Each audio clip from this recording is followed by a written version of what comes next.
भारतीय सेना बहादुरी के साथ, जाबाजी के साथ, शौर्य और पराक्रम के साथ आतंकियों के ठिकाने पर जैसे मोहम्मद लश्कर ए तोयबा और हाफिज सईद और ऐसे लोगों के आतंकी ठिकानों पर हमला किया और 90 से ज्यादा आतंकवादियों को मार गिराने का काम किया। कांग्रेस ने 65 साल तक शासन करके कश्मीर के हालात को बद से बर्बद बनाने का काम किया, जिसको भारतीय जनता पार्टी और एनडीए की जब सरकार आई और नरेंद्र मोदी जी के नेतृत्व में आज कश्मीर हंस रहा है, खेल रहा है। वहां के बच्चे के हाथ में पत्थर नहीं है, किताब है, कलम है। नमस्कार, मैं हूं सिद्धि सिंह और आप देख रहे हैं आगाज एक्सप्रेस। इस वक्त हम मौजूद है भाजपा कार्यालय में और हम बातचीत करेंगे देश की तमाम गतिविधियों, जैसे कि ऑपरेशन सिंदूर से लेकर के क्या कुछ सवाल जो है हमारे देश में फिलहाल पनप रहा है। आइए हम भाजपा के प्रदेश अध्यक्ष डॉक्टर दिलीप जायसवाल से हम बातचीत करेंगे और जानेंगे कि आखिर बिहार सरकार से लेकर के नरेंद्र मोदी यानी कि केंद्र सरकार का क्या कुछ रवैया होगा, आगे नरेंद्र मोदी की क्या गतिविधि होगी, क्या सोच रहे नरेंद्र मोदी।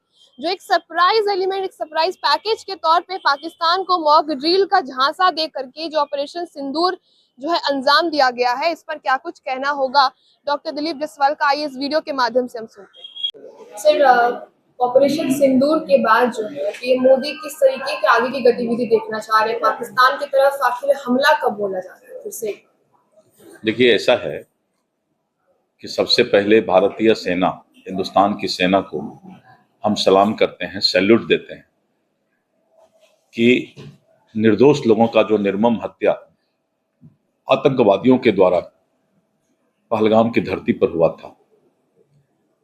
प्रधानमंत्री श्री नरेंद्र मोदी जी ने झंझारपुर मिथिला के धरती पर कहा था कि हम टेररिस्ट को, आतंकवादी को ढूंढ निकालेंगे, पहचान कर, और उसको निस्नाबूद करने का काम करेंगे, क्योंकि भारत अमन चैन का देश है, शांति प्रिय देश है, और इस देश के अमन चैन से जो भी खिलवाड़ करेगा तो प्रधानमंत्री जी ने पूरे दुनिया को स्पष्ट संकेत दिया था, हम उसको छोड़ेंगे नहीं।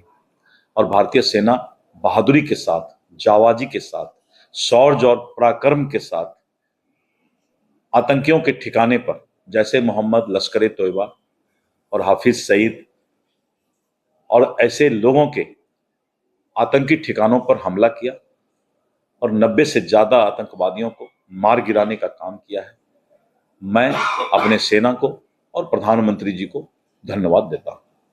जो कश्मीर आतंकवादी को पनाह देती है, आप पाकिस्तान में जाकर के हमला कर गए, लेकिन जो इंडिया के जो कश्मीर है जो आतंकवादियों को पनाह देती है, उन कश्मीरी के लिए इंडिया क्या सोच रही है? जब अपने शरीर में घाव हो तो इसका इलाज किया जाता है, हाथ काटा नहीं जाता है। इसके इलाज में क्या होगा? होगा, इलाज होगा। जिस तरह शरीर में कहे ना कि कोई फुंसी हो जाए, घाव हो जाए, तो उसका इलाज डॉक्टर से होता है। तो इसलिए जो है, अपने देश में अगर इस तरह का कोई माहौल बना, तो माहौल बनने के वक्त की सरकार जो थी, वो सरकार की कोई न कोई गलती और कमी रह गई, जिस कारण से ये माहौल कश्मीर का बना।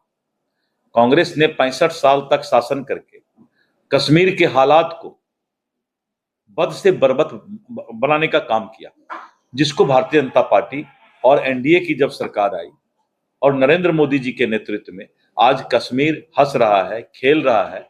वहां के बच्चे के हाथ में पत्थर नहीं है, किताब है, कलम है। तो अच्छा होगा और बहुत ही अच्छा रहेगा। तमाम विपक्ष एक सवाल बोल रही है कि तमाम विपक्ष बहुत खुश हैं कि सेना को सैल्यूट कर रहे हैं, और तमाम विपक्ष ने आज सेना को बधाई दिया है कि एक बहुत शौर्य और पराक्रमी काम जो है करने का भारतीय सेना ने काम किया। एक और बात सर आ रहा है सामने कि नरेंद्र मोदी पहलगाम अटैक के जरिए क्या पीओके पर भी जो है कब्जा करने का सोच रहे हैं?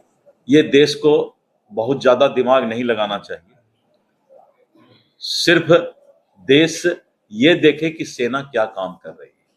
कल बोलिएगा पाकिस्तान को भी कब्जा करने का काम कर रहे हैं, और जब पाकिस्तान कब्जा हो जाएगा तो बोलिएगा कि फिर दूसरे देश को। तो इन सब चीजों पर ज्यादा किसी को भी हमें लगता है चर्चा करने की आवश्यकता नहीं है।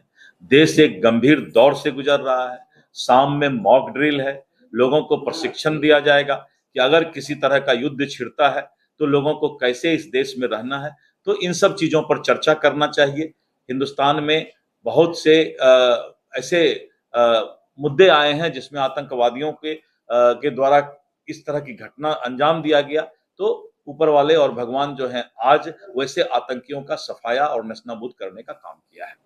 चलिए, तो आपने साफ तौर पे सुना दिलीप जायसवाल को कि उनका कहना है कि तमाम देशवासियों के लिए बहुत ही गर्व की बात है जो पाकिस्तान जो आतंकवाद को पनाह देती है उन जगहों पर जो है हमला किया गया है, यानी कि साफ तौर पे ऑपरेशन सिंदूर के सक्सेसफुल होने का बहुत ही बड़ा देश में गर्व की बात मानी जा रही है। साथ ही जब उनसे सवाल किया गया कि उन कश्मीरियों की क्या जो है उस पर क्या कार्रवाई होगी जो कश्मीरी हिंदुस्तान में होकर के भी उन आतंकवादियों को पनाह देते हैं, साफ तौर पर उन्होंने कहा कि अपने शरीर से जो है घाव को ठीक किया जा सकता है, जिस्म से किसी चीज को अलग नहीं किया जा सकता। साफ तौर पे एक बहुत ही बड़ा इशारा उन्होंने दिया है।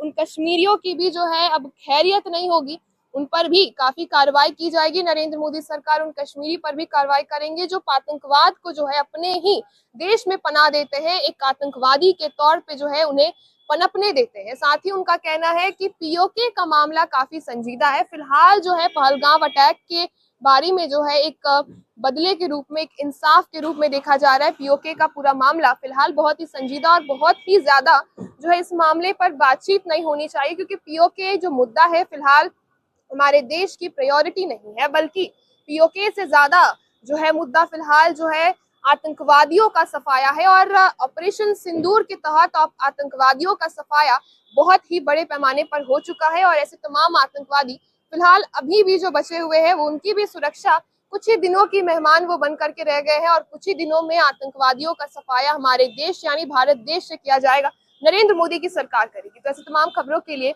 आप जुड़े रहिए हमसे और देखते रहिए आगाज एक्सप्रेस।